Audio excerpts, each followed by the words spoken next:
Assalamualaikum warahmatullahi wabarakatuh.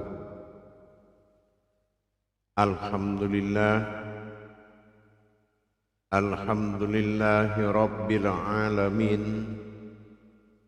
Assalatu wassalamu ala asrafil anbiya'i wal mursalin sayyidina wa maulana Muhammad. Ashhadu an la ilaha illallahul malikul haqqul mubin wa ashhadu anna Muhammadan abduhu wa rasuluhu wasyadiqul wa'adal amin.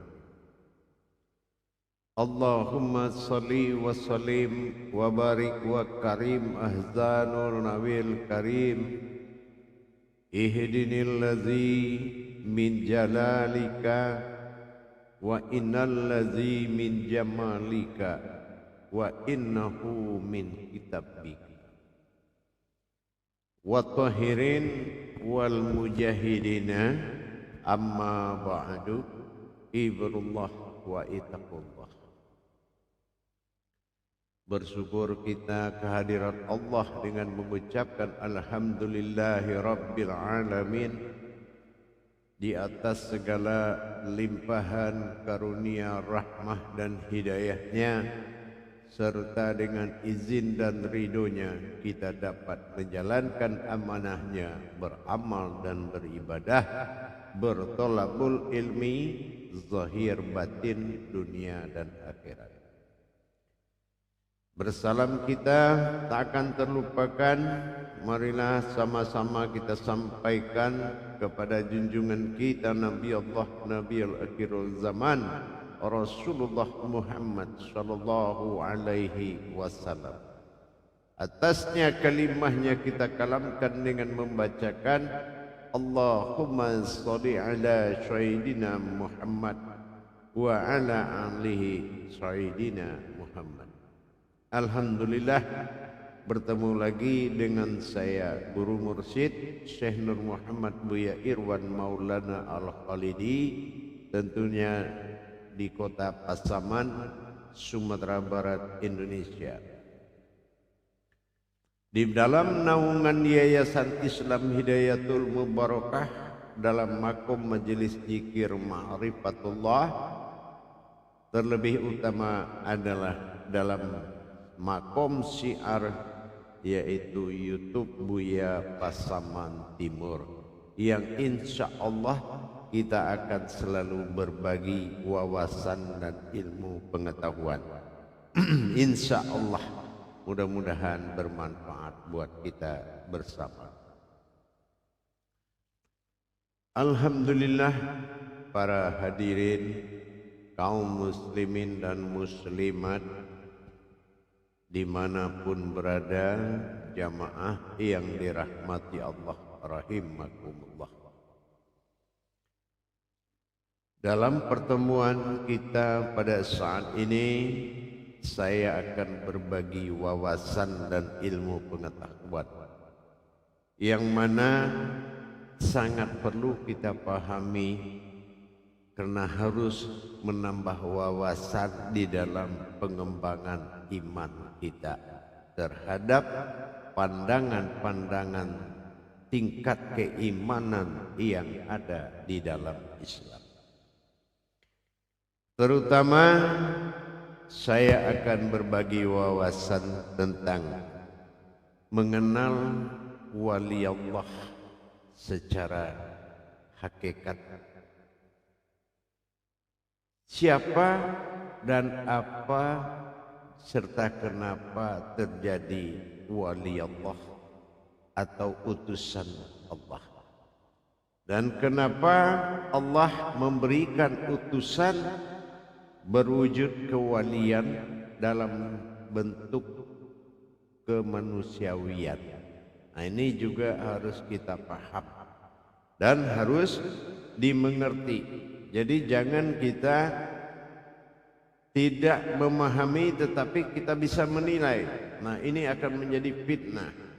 Maka untuk kemuliaan seorang berderajat wali Allah, jangan coba-coba menumpahkan nafsu akal kita terhadap penilaian. Kemurkaan Allah itu tidak akan pandang bulu kepada orang yang menzalim para walinya. Maka dengan ini saya akan berbagi wawasan tentang apa yang dimaksud dengan wali Allah dan apa tujuan wali Allah itu diutus ke tengah-tengah umat.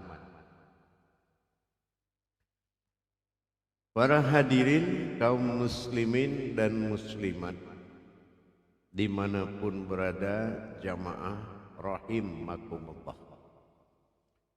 Kata-kata wali Allah ini tidak asing lagi di telinganya umat muslim. Bahkan timbulnya penilaian terhadap kebenaran kata-kata wali Allah dengan bermacam-macam penilaian. Bahkan penilaian itu ada yang masuk akal dan ada yang tidak masuk akal, dan ada juga penilaian itu sebagai hal yang tidak penting, serta ada juga yang menilai lebih penting dari segalanya. Nah, sekarang kita insyaallah kita luruskan supaya kita mendapatkan wawasan. Jangan nanti kata orang wali Allah, kata kita wali Allah. Dan jangan juga ada orang yang mengaku-ngaku wali Allah. Jadi kita tidak terpedaya atau tertipu. Nah, jadi dengan kita sudah punya wawasan, punya ilmu, kita tidak mudah jatuh kepada sebuah kerugian, baik itu dalam cara pandang maupun dalam bentuk lain.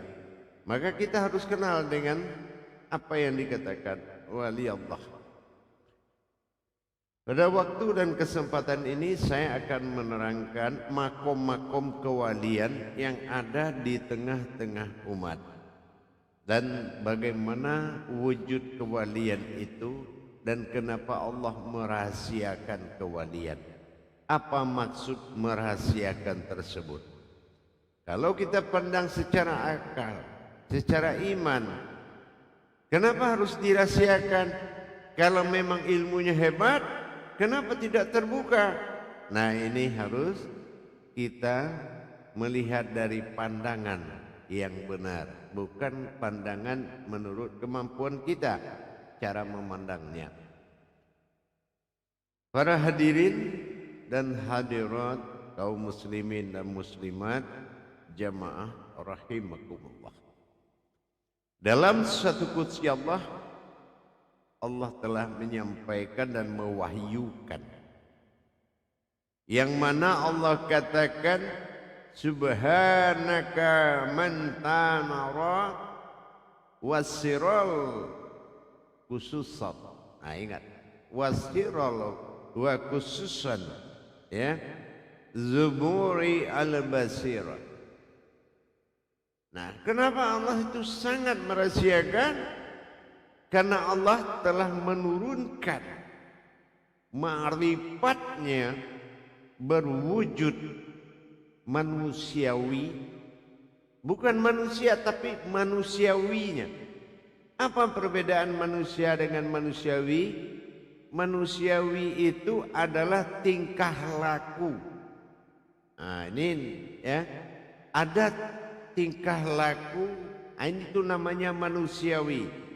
Jadi bukan semacam sebuah wujud, tetapi sebuah kodrat yang diturunkan dalam wujud manusiawinya, yaitu melalui tingkah laku.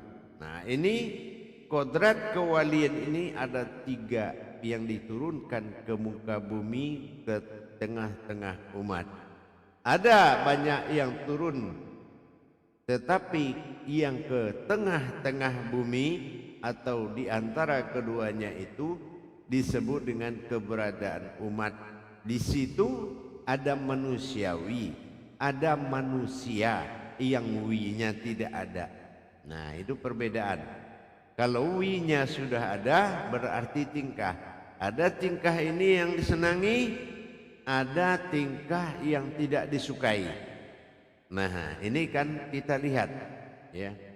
Kenapa dikatakan begitu? Wali Allah itu adalah sebuah wujud apabila dia telah diijabah oleh Allah dan dengan kodrat-kodrat yang telah ditentukan, ini telah mengalami masa wajahtu wajihiyah. Nah, ini hukum tasawufnya, ya. Hukum tasawufnya wajahtu wajihiyah. Maksudnya apa? Dia telah memberikan dirinya menjadi wujud pandang, yang mana tempat Allah memandang dan tempat umat memandang Allah. Ini namanya jalan wajahtu wajihiyah dalam makom tasawuf, ya, syawafa dari 45 tasawuf. Nah, jadi setelah dia menjadi utusan ma'rifatnya Allah, yaitu sebagai diri memandang dan diri dipandang, menjadi pandangan Allah dan menjadi Allah yang dipandang, itu diturunkan kepada 3 tingkat wali. Yang pertama dinamakan dengan wali sufi. Nah, gitu. Apa yang dikatakan wali sufi? Wali yang dibenarkan untuk menerima umat untuk belajar dan harus memperlihatkan yaitu keulamaannya. Meskipun dia tidak seorang ulama, tapi dia dalam makom keulamaan dan dibekali dengan segala wahyu. Nah, itu namanya sufi. Karena sufi ini adalah kodrat derajat hatinya sudah bertingkat derajat sulbi. Nah, ini sudah tinggi, bukan qalbi tapi sudah menuju sulbi, di mana hak asal usul manusia jadi itu telah sampai derajatnya kepada kewalian tadi. Wali itu adalah orang yang mengurus orang, jadi di tengah-tengah orang, tapi tidak semuanya yang berkodrat orang. Nah, ini wali, ya. Jadi itu dinamakan wali sufi. Nah, jadi kita melihat wali sufi, semua wali itu kan sifatnya tidak diperlihatkan, tetapi mencari yang wali sufi di tengah ulama yang banyak itu juga sangat sulit sekali. Tidak semua ulama yang berkodrat sufi atau kodrat wali. Nah, sufi itu adalah salah satu nama kodrat, yang mana dia adalah mewakili ketunggalan Tuhan di dalam menjabah umat, di dalam mengajar umat. Dia adalah mewakili ketunggalan dan dia berhak. Siapa yang memakai wali sufi itu yang dikatakan ke tingkat mursyid. Nah, ke tingkat mursyid itu adalah ke tingkat kewalian, dan wujud wali adalah mursyid. Jadi ini dinamakan wali sufi, dan dia bersembunyi di tengah-tengah ulama. Nah, dia bersembunyi di tengah-tengah ulama. Tujuan tadi apa? Itu yang dikatakan Allah, diutus untuk tempat memandang dan dipandang. Ini utusan, Allah menyandarkan pandangan kepadanya, dan dia harus memperlihatkan Allah yang dipandang di dirinya. Itu tingkatnya sudah sufi. Jadi kita harus memahami kalau ada orang di tingkat keulamaan mengutamakan kepentingan pribadinya, kepentingan keinginannya, sesungguhnya dia belum seorang sufi atau seorang wali. Jadi kalau ada keinginan embel-embel, masjid ini bayar sekian, musola cuma sekian, pakai tarif semua, itu bukan golongan wali, ya, itu bukan golongan sufi. Nah, ya, itu harus dipahami. Tidak ada alasan, ya, Yang namanya utusan Allah dalam bentuk wali, dalam kodrat sufi, dia tidak pernah memikirkan hal seperti itu. Jadi harus kita pahami, tidak ada basa-basi dengan sufi. Semuanya dialah memakai kodrat Allah. Bagaimana bisa dia butuh keduniaan sementara kolbinya saja tidak ada? Jangankan kolbu, kolbi pun tidak ada. Yang ada hanya sulbi yang bergerak dalam sir batin dia sendiri. Ini akan memahami kita kepada tentang apa yang dikatakan wali sufi. Nah, yang kedua, kita harus mengenal dengan kodrat wali majzum. Nah, majzum ini adalah wali yang mengurus mahabbah dirinya kepada Allah. Nah, ini dia tidak pernah mengajar. Majzum adalah tingkat wali yang tidak pernah menjadi guru dan tidak pernah mengajar umat. Dia adalah wujud yang mengutamakan mahabbah dirinya kepada Allah dalam rangka menyelamatkan umat, tetapi dengan memelihara alam semesta itu dengan segala kekuatan permintaannya. Sesuai tugas, dia perpanjangan kodrat Allah terhadap kekuatan keselamatan yang harus dia selamatkan. Ini kalau ada kita melihat majzum itu seperti apa, kadang-kadang diturunkan ada yang berkodrat kepada seperti orang yang tidak waras, ya. Seperti orang tidak waras, seperti orang gila. Sebetulnya dia bukan tidak waras, dia bukan tidak gila.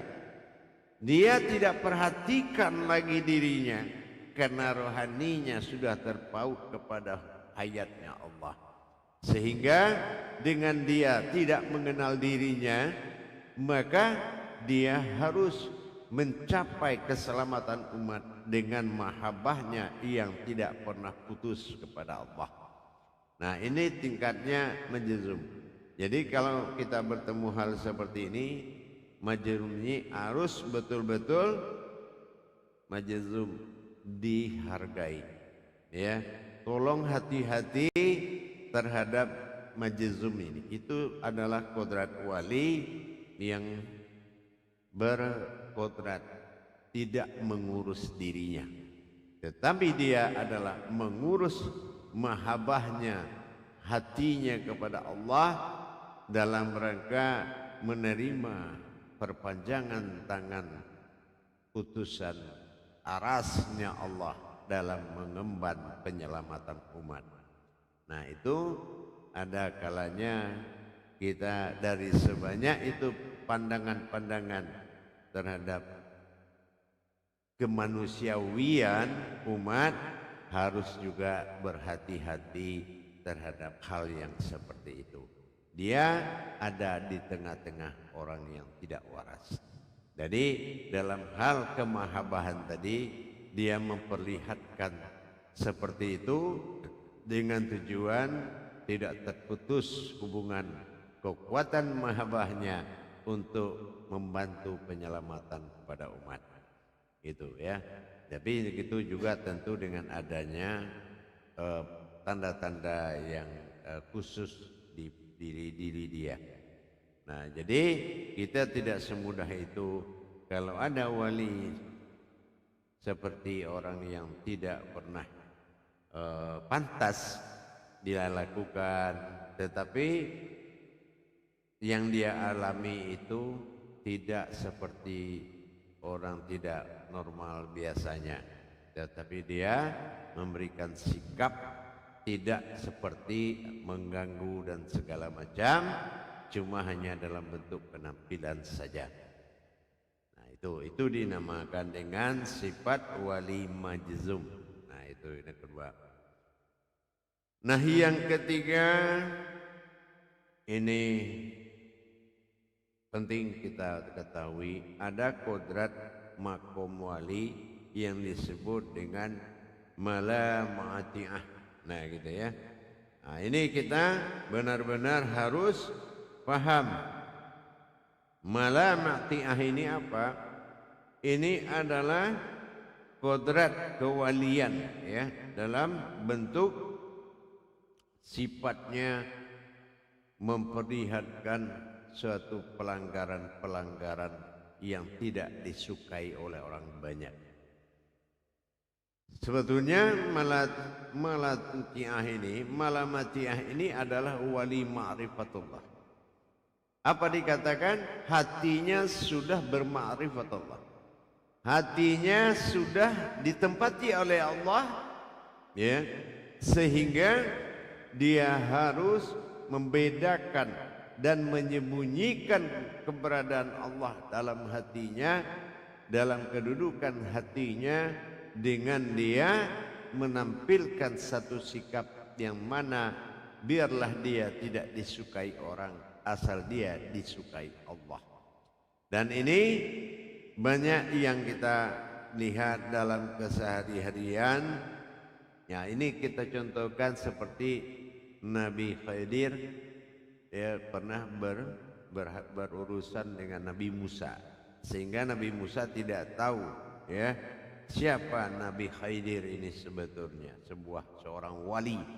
Tetapi disitulah kegagalan Nabi Musa untuk melihat. Dia gagal melihat Nabi Khidir itu sebagai seorang wali. Jadi akibatnya terjadilah benturan permasalahan. Jadi dianggaplah manusia biasa. Nah ini apa? Karena yang wali ma'rifatullah adalah wali yang sudah berdiri sirnya Allah dalam qalbinya, sehingga dia banyak melakukan perumpamaan. Ada yang berlaku sebagai tukang sate, ada yang bersifat penampilan bercelana pendek ya, kata-katanya tidak pernah masuk akal. Nah tapi apabila datang seseorang yang satu sinyal dengan dia, maka kewalian dia muncul. Nah gitu. Apabila datang orang yang bisa mengimbangi kalam dia, ini kewalian dia muncul. Nah gitu. Tapi kalau untuk keberadaan, dia adalah sebuah wujud yang menyembunyikan tingkat maha benar dengan perilaku tidak benar. Nah ini harus kita juga hati-hati ya, itu digolongkan dengan sifat golongan wali malamati'ah. Nah ini golongannya dia termasuk sifatnya mastur, susah ditebak dalam bentuk apapun yang dia lakukan. Untuk digolongkan dia kepada seorang wali sangat susah melihat perbedaan persembunyian dia. Nah ini tingkatan-tingkatan seperti itu dari 3 kodrat tadi. Sesungguhnya ini adalah suatu pelajaran buat kita dalam rangka memberikan dan melihat pandangan-pandangan di dalam keberadaan tingkatan ibadah, yaitu dalam kehidupan kita. Sengaja dia turunkan, Allah turunkan dia dalam kondisi manusiawi. Manusiawi adalah manusia yang kalau duniawinya berlebih-lebihan, ya. Kalau berkata tidak manusiawi, perbuatannya kurang manusiawi. Nah ini pakai wi semua. Nah itu adalah dikatakan wali malamati'ah, ya. Nah wali malamati'ah itu sangat susah ditebak, ya. Nah gitu. Jadi karena dia memberikan kesalahan, karena melindungi maha benar agar tidak orang mencapai kecuali orang yang telah bernaluri. Tujuan Allah apa? Untuk memperkenalkan, melihat siapa yang akan menjadi umat pilihannya, ya. Tujuannya untuk melihat siapa yang umat menjadi pilihannya. Nah makanya bermakrifatullah kadim qalbi seseorang, berdirinya ma'rifatullah itu dalam qalbinya, maka dia tidak memperkenalkan dirinya kepada Allah, kepada umat, melainkan Allah yang memperkenalkan. Namanya perkenalan Allah, mengenal Allah, tapi dalam wujud tingkat malamati'ah, ya, di tingkat malamati'ah. Jadi kita harus betul-betul jeli melihat keberadaan utusan-utusan Allah dalam rangka utusan ma'rifat. Makanya ada kodrat persiapan ibadah tasawuf, dan apalagi tasawuf adalah sebuah jalan dalam tauhid, ilahiyah, siriyah dan ghaibiyah, dengan tujuan seseorang telah menyerahkan dirinya menjadi wajhatu wajhiyah. Lihatlah aku adalah dirinya Allah, wujudnya Allah. Inilah kewalian tadi dengan sempurnanya ibadahnya dari 45 tadi menjadi pandangan. Inilah utusan pandangan, itu yang dikatakan tingkat kewalian, dan masih banyak tingkat kewalian lain. Jadi untuk perkenalan, untuk memahami agar sedikit kita bisa mengenal, berbagi wawasan dan ilmu ini, mudah-mudahan kita tahu mengambil manfaat dan tahu cara mengelakkan mudarat. Pintar kita mengambil manfaat dengan wawasan ini, dan bisa kita pintar mengelak dari mudarat. Nah gitu ya. Dengan adanya berbagi wawasan ini, mudah-mudahan bermanfaat, dan bagi yang menjalankan ibadah menuju makom-makom kewalian sangat banyak, seperti wali ba'dal. Kalau wali ba'dal itu wali yang mewarisi ibadah Nabi dan dikawal oleh sir-sir hayatnya Nabi, dan sangat banyak. Jadi beberapa kodrat makom kewalian saya sampaikan untuk kita bisa menambah wawasan. Bahwasannya fil dunya wa ummatun fil insufah wa ummatun fil ilsufiyah. Jadi di dunia ada orang pilihan yang mana?